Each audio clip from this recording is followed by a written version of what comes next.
qui s'est passé dès les temps anciens, car je suis Dieu et il n'y en a point d'autre. Je suis Dieu et nul n'est semblable à moi. J'annonce dès le commencement ce qui doit arriver et longtemps d'avance ce qui n'est pas encore accompli.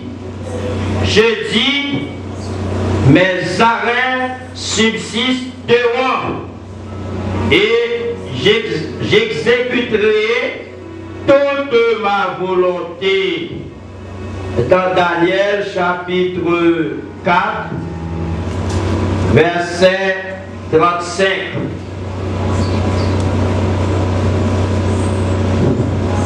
Daniel 4, verset 35.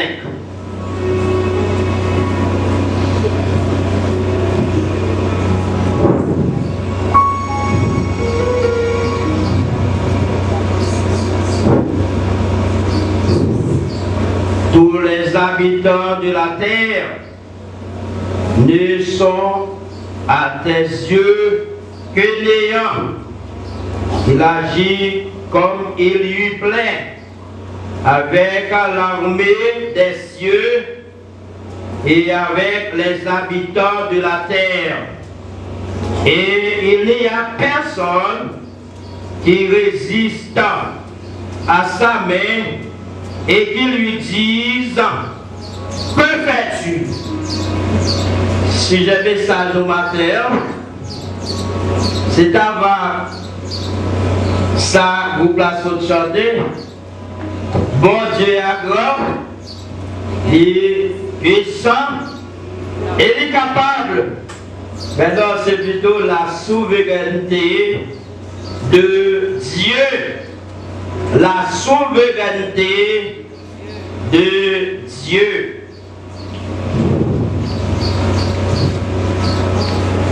Les versets ou les passages bibliques qui traitaient de la souveraineté de Dieu sont multiples.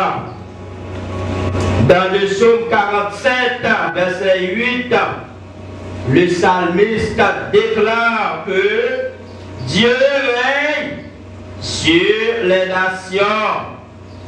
Dieu a pour siège son saint trône. Que notre Dieu est au ciel. Il fait ce qu'il veut. Selon le psaume 115, verset 3. Paul dans Éphésiens chapitre 1er, verset 11 déclare ceci. Dieu opère toutes choses selon le conseil de sa volonté. Matin, n'oublie deux grandes vérités bibliques ensemble avec vous. Premièrement, c'est qu'est-ce que la souveraineté de Dieu? Qu'est-ce que la souveraineté de Dieu? Et deuxième vérité, ce sont les piliers de la souveraineté de Dieu. Qu'est-ce que la souveraineté de Dieu? Le Seigneur, notre Dieu, est au-dessus de tout. Le visible comme l'invisible. La souveraineté de Dieu réside dans le fait que ce que sa bouche a dit, sa main l'accomplira toujours et qu'il règne à jamais sur tout. Mais souvent les hommes ont fait tout ça, il a fait. Et des événements malheureux, bon Dieu qui est privé dans le monde entier. Mais c'est bon Dieu, Cabrenier, c'est bon Dieu qui a dominé. L'Éternel a une domination universelle et que les rois de la terre le sachent, que les présidents de la terre le sachent, que Satan le diable le sache. L'Éternel a une domination universelle. Au-delà des événements que nous connaissons ou pouvons qualifier d'ordinaire ou extraordinaire, la main du Seigneur est à l'œuvre. Est-ce que vous comprenez ça, frères et sœurs? Qu'est-ce que ça a privé dans la vie, on ne peut pas comprendre, non, on ne peut pas interpréter. La main du Seigneur est à l'œuvre. Pourvu que vous convaincu que vous-même sont serviteurs de Dieu, vous-même sont servantes de Dieu. Job chapitre 42, verset 2.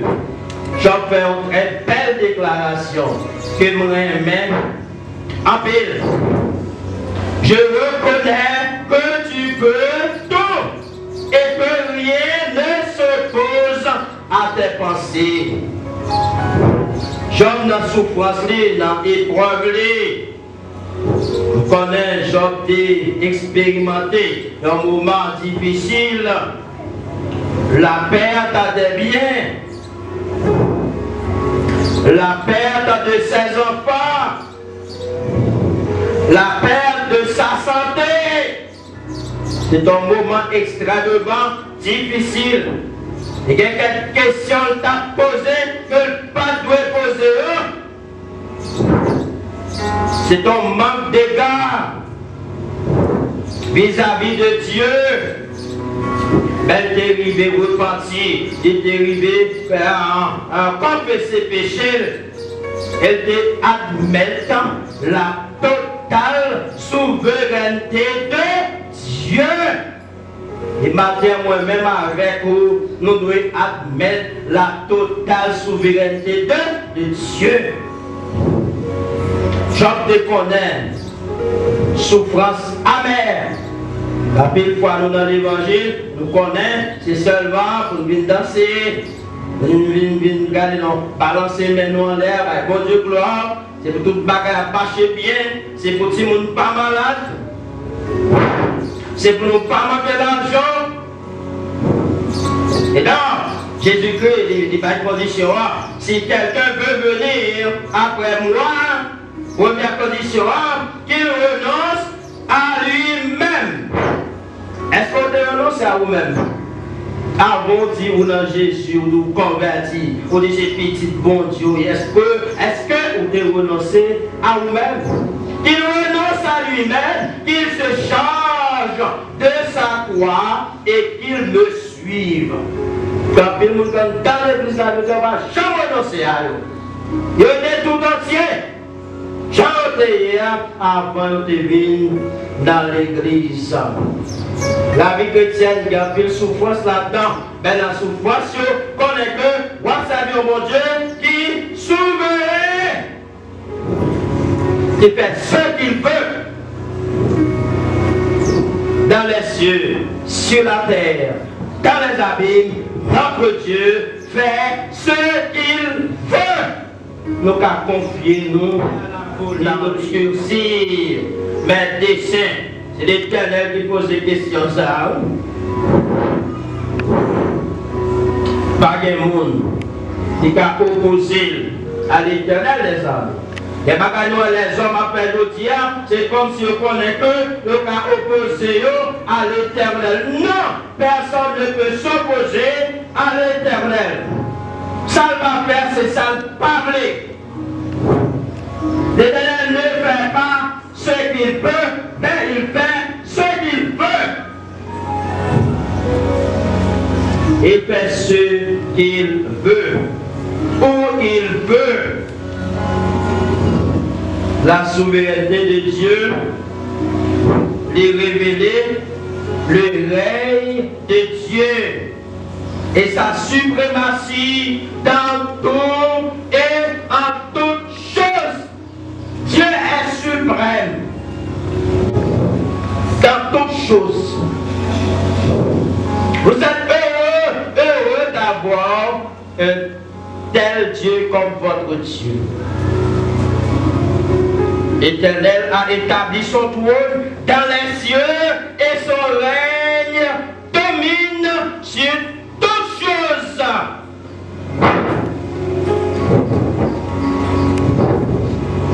Chronique chapitre 29, verset 11. À toi, Éternel, la grandeur, la force et la magnificence, l'éternité et la gloire, car tout ce qui est au ciel et sur la terre t'appartient. À toi, Éternel, le règne, car tu t'élèves souverainement au-dessus de tout. Dernièrement, on a qui baille Macron au calot. Le condamné à 18 mois d'emprisonnement. Le président Macron prend calot là, il prend. Qui n'a qui baille l'Éternel calot? Qui n'a qui baille l'Éternel calot? Condamné à 18 mois d'emprisonnement, le président Macron prend calot là, il prend. C'est l'Éternel qui est Dieu. Dieu a un pouvoir souverain sur toute la création et sur chaque créature. Dieu est puissant et a une autorité telle qu'il peut outrepasser toute autre puissance.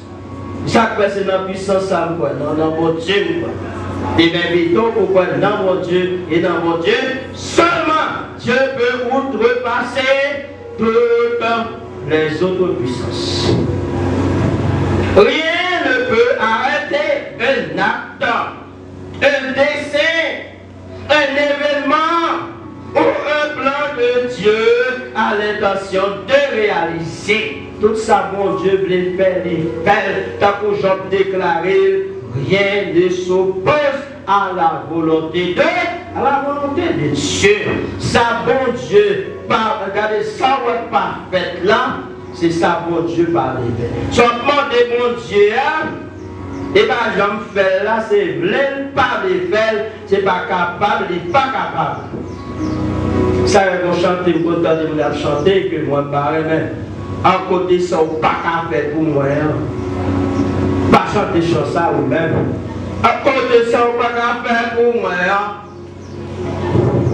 Ça, bon Dieu, pas qu'à faire, seulement pas qu'à tolérer le péché, l'iniquité, transgression, le mal. Ça, bon Dieu, pas qu'à faire, seulement pas qu'à mentir. Bon Dieu, pas qu'à mentir. Dieu fait tout ce qu'il veut. Tout ça, bon Dieu, les fait. En référence à Dieu, le mot souverain signifie que Dieu est l'autorité suprême et qu'il contrôle tout. Ben, soit de votre genre, il est là, toute bagaille sous contrôle, bon Dieu. Et bon Dieu a accompli des décennies en dans la vie, croyants, dans la vie, serviteurs, dans la vie, servants. L'homme créé avec ce qu'on appelle le libre arbitre, et ça quoi les hommes, ils font des choix qui sont contraires à la volonté de Dieu, et malgré ça, en pile fois, choix ça arrive passé. C'est parce que bon Dieu, d'accord, mais il y a un moment capuni. Alléluia, gloire, il y a un moment capuni. Je vais enseigner nos classes à l'école de droit de Port-Liberté. Dans la première session, je corrigé 117 feuilles. Et puis, je me dis, peut-être que je ne pas que tout le monde sort devant pour ne pas évangéliser. Je demande autorisation. Je dis, mardi prochain, permettez-moi pendant 10 premières minutes pour nous présenter nos Jean 3, verset 16. Effectivement, nous sommes d'accord, nous faisons présentation. Il y a un étudiant qui dit, moi, je suis déjà dans l'enfer, sur la terre, je n'ai pas besoin de parler de l'enfer encore. Alors, débat Ecclésiaste 11, verset 9, qui dit, jeune homme, réjouis-toi dans ta jeunesse. Livre ton cœur au plaisir, marchez selon les voies de ton cœur. Elle dit, sache que pour tout cela, Dieu vous appellera en jugement. C'est ça. Moi, c'est la grandeur, les gars qui le samedi. Toi, tu poses et dis, on est rené. Bon Dieu, quand on la parole, rené les hommes. Donc, il y a pour on est, il n'y a pas de rené, il y a pris vos côtés. Mon Dieu a rené. Pour on est rené. Dieu vous appellera en jugement. Pour on est rené. Souverain, ça veut dire Dieu est l'autorité suprême et qu'il contrôle tout. Et tout ce qui arrive a été prévu et ordonné par lui et que son dessein divin s'accomplit toujours. C'est Paul Hens qui fait déclaration ça, qui va définition ça dans son livre Introduction à la théologie. Souveraineté, ça veut dire aussi pouvoir que Dieu exerce sur sa création. Maintenant, les piliers de la souveraineté de Dieu. Il y a 3 piliers. L'omniprésence de Dieu. L'omniscience de Dieu et l'omnipotence de Dieu. Débat levé, chaleur, la nuit. Regardez, l'omniprésence de Dieu. Lorsqu'il dit bon Dieu omniprésent, qui ça veut dire? Alors, nous sommes d'accord avec un groupe qui sont chantés, pas déplacés, pas courir, restez là. Parce que mais chaque personne qui donne, quand on va travailler là, on va courir, on va aller les gains, on va aller de l'autre côté. Alors que côté après ce qui est là, bon Dieu, là. Côté où vous allez là, bon Dieu, là. Et côté où vous allez là, Satan là. Satan est là, comme nous la persécuter. C'est-à-dire qu'on va arrêter même. Dans le monde, si mon Dieu vous déplacer, on va déplacer. Si mon Dieu vous démissionner, on va démissionner. Si mon Dieu qui déplace ou la tête de marché, on va quitter. Mais ce n'est pas ça pour bonne pression. Et puis faire courir à gauche, à droite, l'omniprésence de Dieu. Le psaume 139, verset 7 à 11. Il parlait de l'omniprésence de Dieu. Le psaume 139, verset 7 à 11. Où irai-je loin de ton esprit? Et où fuirai-je loin de ta face?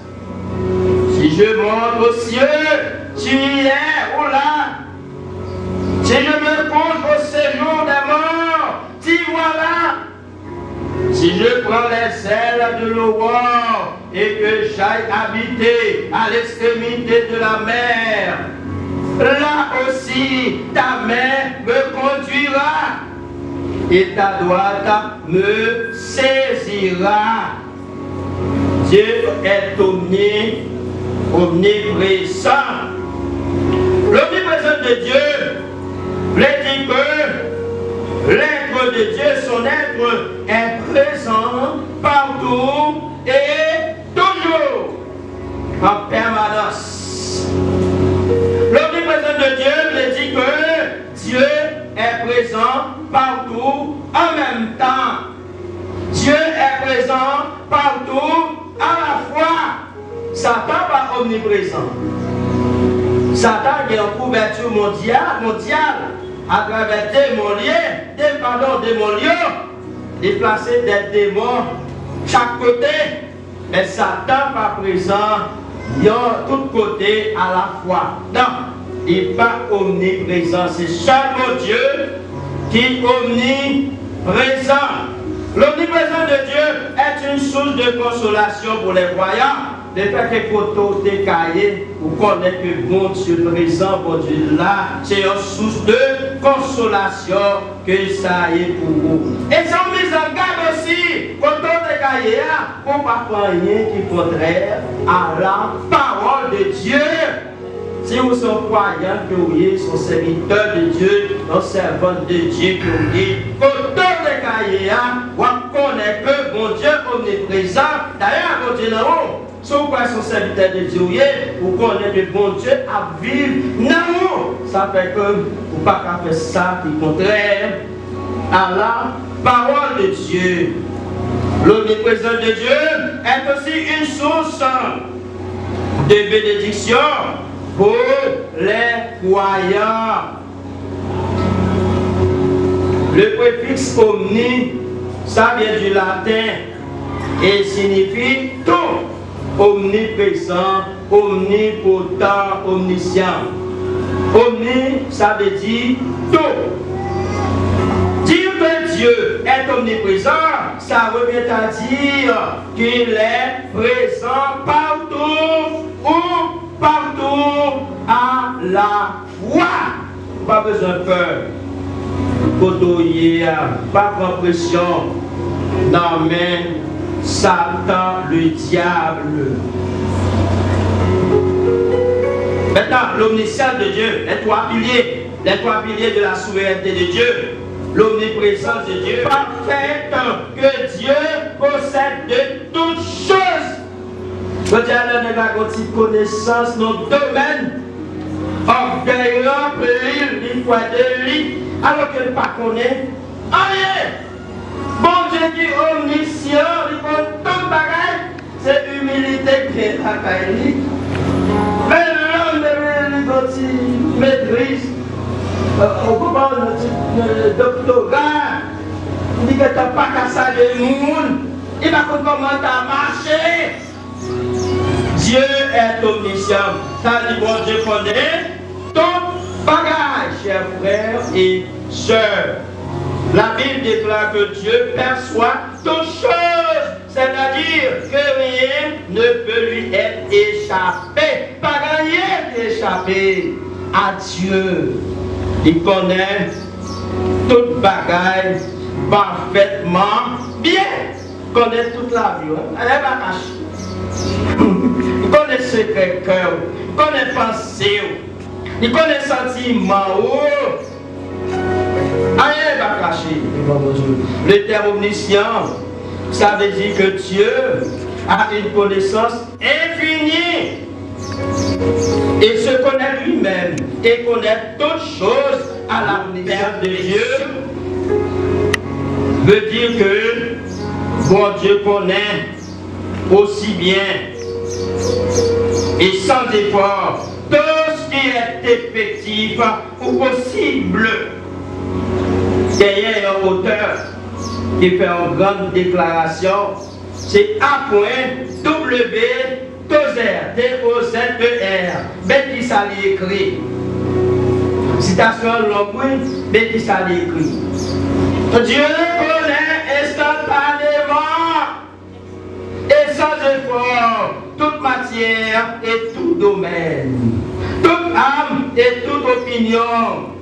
tout esprit et toute disposition, tout ce qui existe et tous les êtres, toute création et toute créature, toute individualité et toute pluralité, toute loi et toute règle, toute relation, toute cause, toute pensée, tout mystère, tout énigme, tout sentiment, tout désir, tout secret inexprimé, tout trône et toute domination, toute personnalité, toute chose visible et invisible, tout dans le ciel et sur la terre, mouvement, espace, temps, vie, mort, bien, mal, cieux, enfer.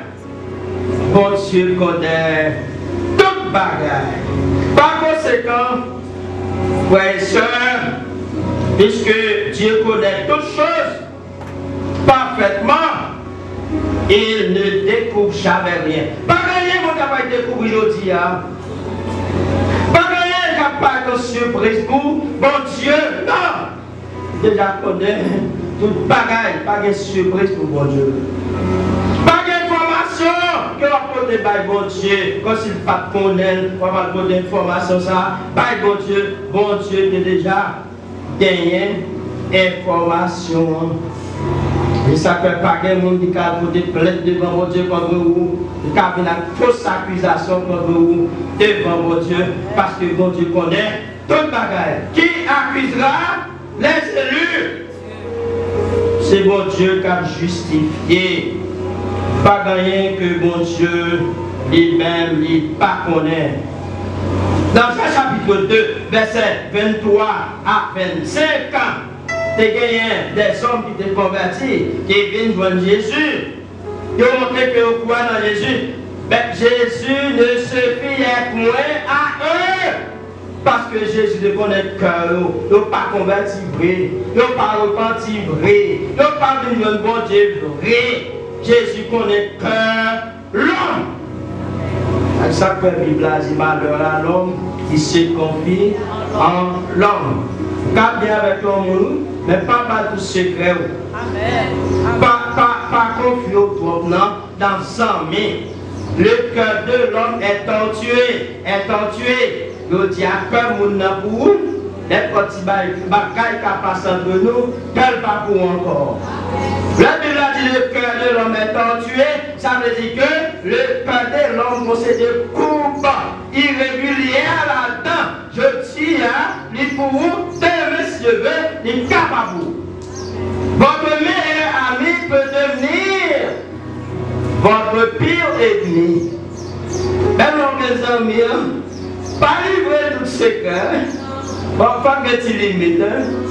Voilà, Jésus, nous croyons dans Jésus, nous vivons dans Jésus, nous montrons au coin.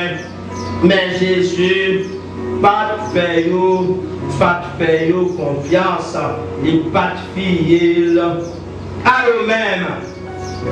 Jérémie 17, verset 9 et 10, il montre nous comment que bon Dieu dit omniscient, bon Dieu connaît tout le bagage. Le cœur de l'homme est tortué par-dessus tout. Et il est méchant. Car l'homme méchant, qui peut le connaître? Moi, l'Éternel, j'éprouve le cœur.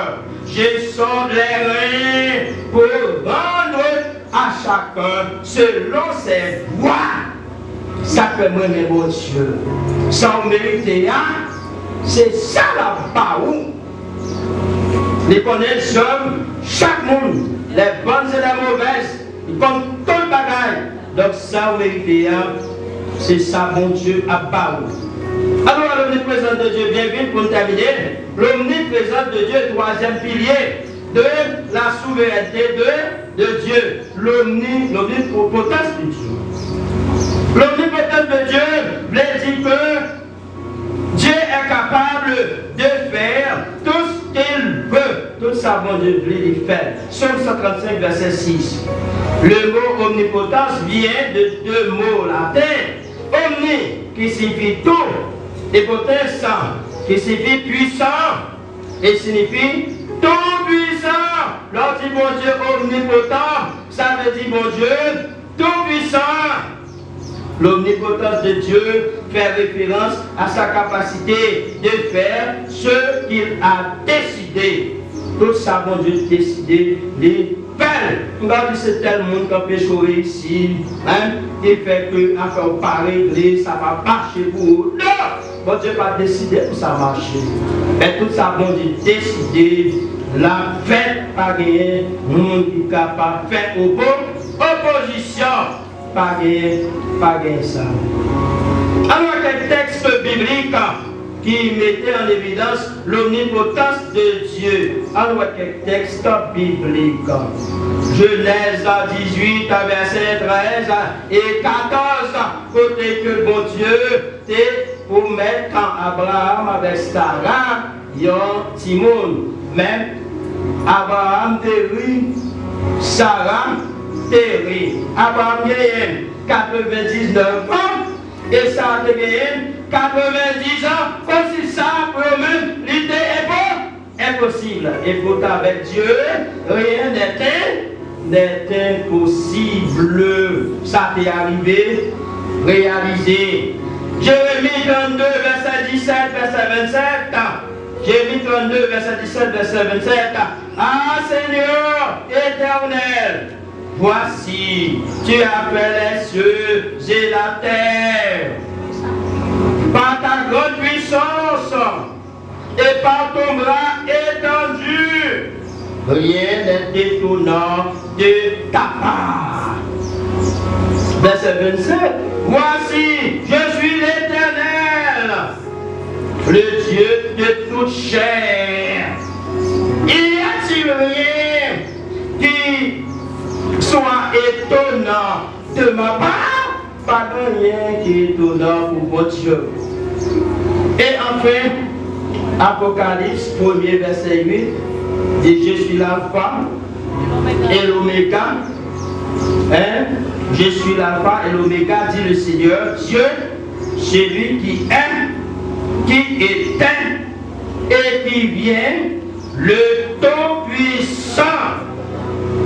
La souveraineté de Dieu. Ça veut dire que bon Dieu est au-dessus de toute bagage.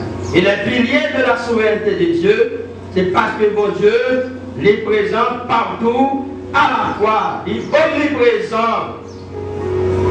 Il est omniscient, deuxième pilier. Il a toute connaissance sur toute bagage. Et troisième pilier, c'est l'omnipotence de Dieu. Bon Dieu qui a fait tout ça livré. Père, à nous continuer à confier nous dans mon Dieu ça. Et vous-même qui m'avez confié dans mon Dieu ça. Qui est confié dans Satan le diable. Dans un homme pareil. Confié dans Dieu souverain. Le Dieu omniprésent, omniscient et omnipotent. Que Dieu vous bénisse.